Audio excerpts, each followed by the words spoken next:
Hai para jomblower yang tidak pernah bisa melupakan mantannya, yang kini entah di mana. Berjumpa lagi dengan saya. Kali ini saya akan menceritakan spoiler film yang berjudul One Flew Over the Cuckoo's Nest. Film ini dibuat pada tahun 1975 yang disutradarai oleh Milos Forman. Film ini menceritakan tentang perlawanan atas orang yang mempunyai penyakit jiwa terhadap penindasan, dan di dalamnya terdapat intrik dan permasalahan orang dengan gangguan jiwa tersebut yang diperlakukan tidak semena-mena dan manusiawi. Bagaimana kisah selanjutnya? Silahkan tonton semua. Namun sebelumnya intro dulu. You ready?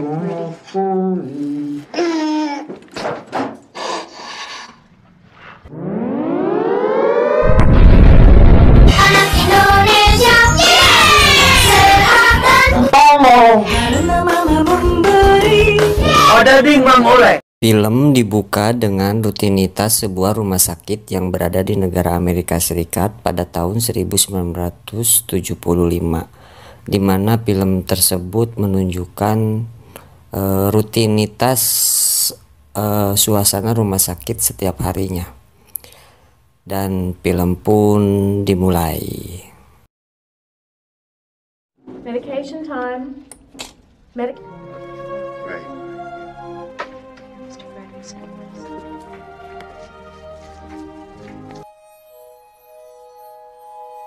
Film bercerita tentang kehidupan seorang narapidana bernama Randall McMurphy atau yang diperankan oleh Jack Nicholson, yang harus menjalani hari-harinya di rumah sakit jiwa. Sebenarnya McMurphy tidaklah memiliki gangguan jiwa, akan tetapi dia berpura-pura menjadi orang gila agar dia dipindahkan ke rumah sakit jiwa. Karena menurutnya McMurphy, kehidupan di rumah sakit jiwa jauh lebih baik ketimbang kehidupan di penjara. McMurphy dituduh akan kasus pidana tindak pemerkosaan anak di bawah umur. Dalam menjalani kehidupan sehari-harinya di rumah sakit jiwa, McMurphy berinteraksi dengan orang-orang yang mengalami sakit jiwa, seperti Dale Harding, Chip Bromden, Billy Bibbitt, Charlie Cheswick, Martini, Mac Taber, Jim Sheffield, serta perawat Ratchet dan perawat Bilbo yang merupakan pengurus rumah sakit jiwa tersebut.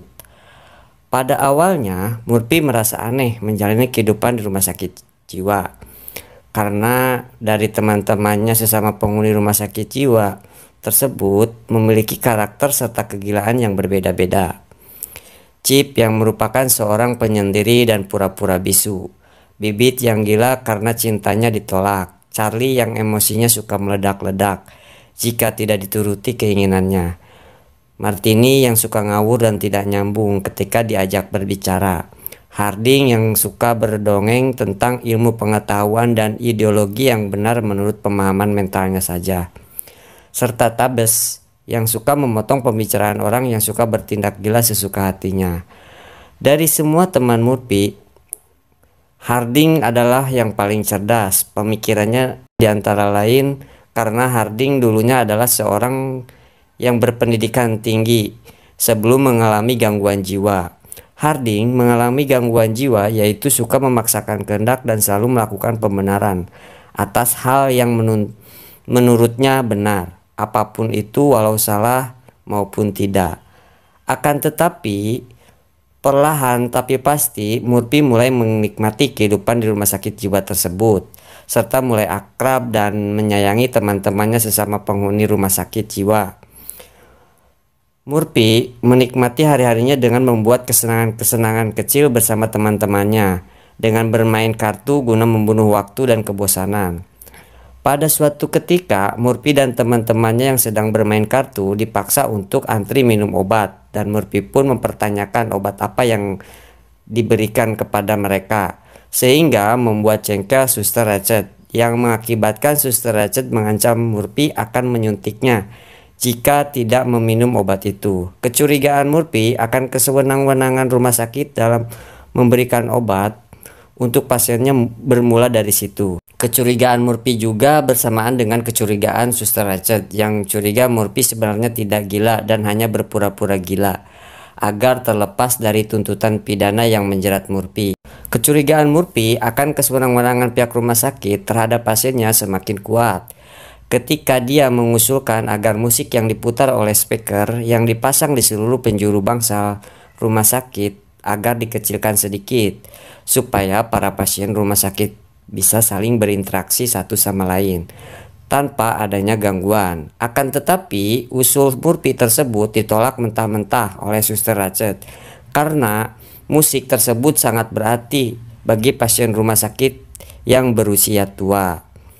Argumen Suster Rachel itu pun diterima dengan besar hati oleh Murphy. Di tengah kebosanan akan rutinitas yang dilalui Murphy di rumah sakit tersebut, Murphy kembali memberikan usul kepada Suster Rachel yang memiliki wewenang dalam peraturan rumah sakit tersebut.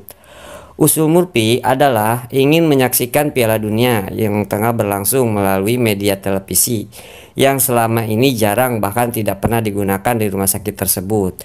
Suster Rachel pun memperbolehkan asal dilakukan voting terhadap seluruh penghuni bangsal rumah sakit dan hasil voting tersebut harus disetujui oleh mayoritas penghuni bangsal.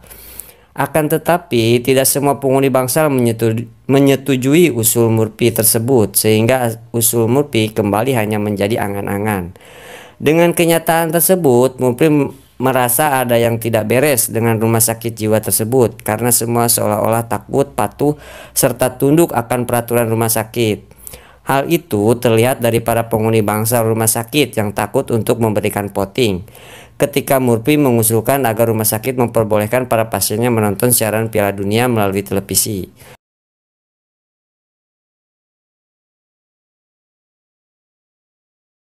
Murphy berpendapat di penjara saja para narapidana diperbolehkan menonton televisi serta menonton pertandingan Piala Dunia setiap tahunnya.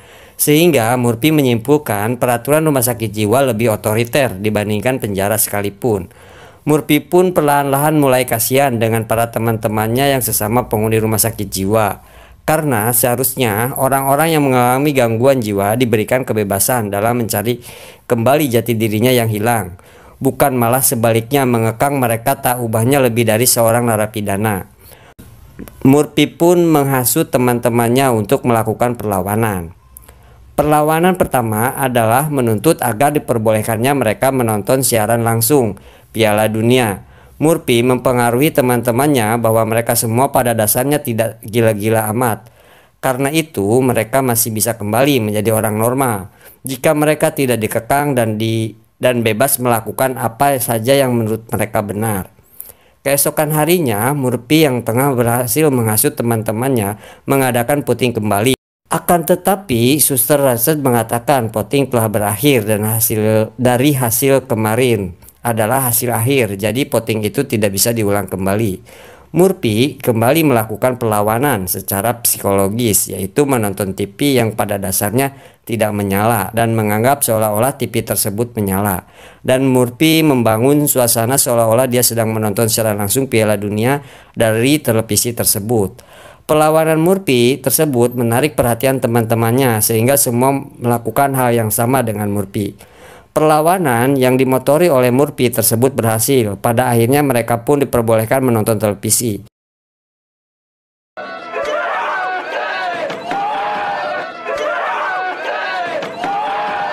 Perlahan tapi pasti suasana rumah sakit jiwa pun berubah. Mereka yang tadinya patuh dan tunduk terhadap peraturan rumah sakit menjadi berani bertindak sesuai kemauan dan benar menurut mereka sendiri. Murphy ingin membuat suasana rumah sakit jiwa menjadi tempat yang menyenangkan serta manusiawi bagi dia maupun teman-teman yang kesemuanya memiliki gangguan jiwa. Karena menurut idealisme Murphy, orang gila juga bisa melakukan hal-hal yang sama dengan yang dilakukan orang-orang normal pada umumnya. Dengan Murphy sebagai simbol perlawanan terhadap kesewenang-wenangan pihak rumah sakit, teman-teman Murphy pun semakin menyukai Murphy. Karena dengan adanya Murphy, suasana rumah sakit menjadi lebih menyenangkan. Sedikit demi sedikit, mereka jadi mulai berani melawan penindasan rumah sakit. terhadap mereka. Pada puncaknya adalah ketika Murphy berencana untuk kabur dari rumah sakit tersebut bersama Chip. Chip adalah seorang Indian yang merupakan teman terdekat Murphy. Murphy dan Chip sudah lama merencanakan pelarian tersebut, sehingga secara diam-diam Murphy mengundang teman wanitanya untuk datang menjemputnya ke rumah sakit untuk melakukan pelarian. Murphy menggunakan telepon rumah sakit secara diam-diam dalam menghubungi temannya tersebut. Dengan menyogok penjaga keamanan, Murphy pun berhasil memasukkan temannya tersebut pada tengah malam, yang juga membawa beberapa botol minuman keras. Sebelum melakukan pelarian, Murphy pun mengadakan pesta di bangsal rumah sakit.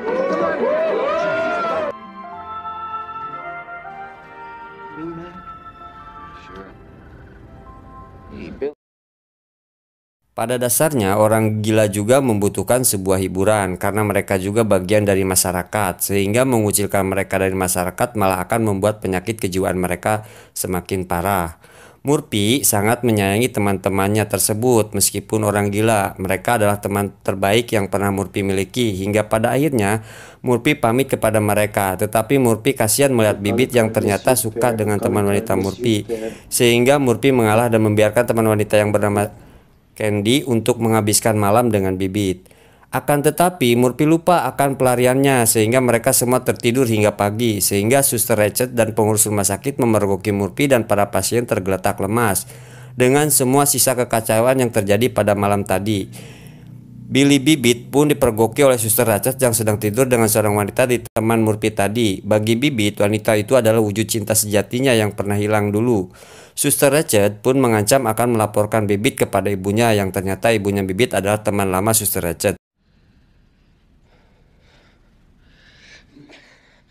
Come on, Martin, get on.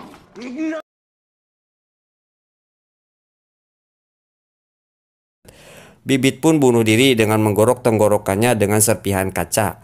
Karena ancaman Suster Rachel tersebut, Murphy pun marah akan perbuatan Suster Rachel yang menyebabkan kematian Bibit tersebut. Sehingga Murphy mencekik leher Suster Rachel hingga hampir mati. Akan tetapi Murphy berhasil dilumpuhkan oleh penjaga keamanan rumah sakit. Murphy dihukum dengan distrum otaknya, sehingga Murphy bagaikan orang idiot yang lemah dan tidak bisa menjadi normal seperti sedia kala. Sungguh kejam perlakuan rumah sakit terhadap Murphy, yang mana Murphy hanya menginginkan keadilan bagi dirinya dan para pasien rumah sakit jiwa. Mereka, para pasien, bukanlah narapidana, dan Murphy merasa kasihan dengan para temannya. Chip yang merupakan teman terdekat Murphy mendapati Murphy tergeletak di tempat tidur dan tidak berdaya, serta dengan pikiran yang sangat kosong persis seseorang yang sedang mati suri. Chip pun merasa kasihan sehingga ia melakukan hal gila dengan membunuh Murphy dengan bantal. Karena menurutnya mendingan Murphy ia bunuh daripada ia hidup tetapi tersiksa dengan kondisi seperti itu.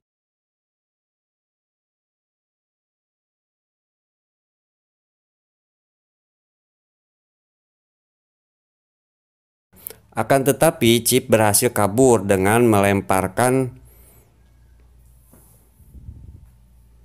benda berat yang berasal dari kamar mandi untuk memecahkan kaca berikut jeruji besi agar dia bisa kabur. Dan terbukti Chip berhasil kabur, tetapi Chip sedih karena kabur tanpa Murphy. Dan cerita pun selesai.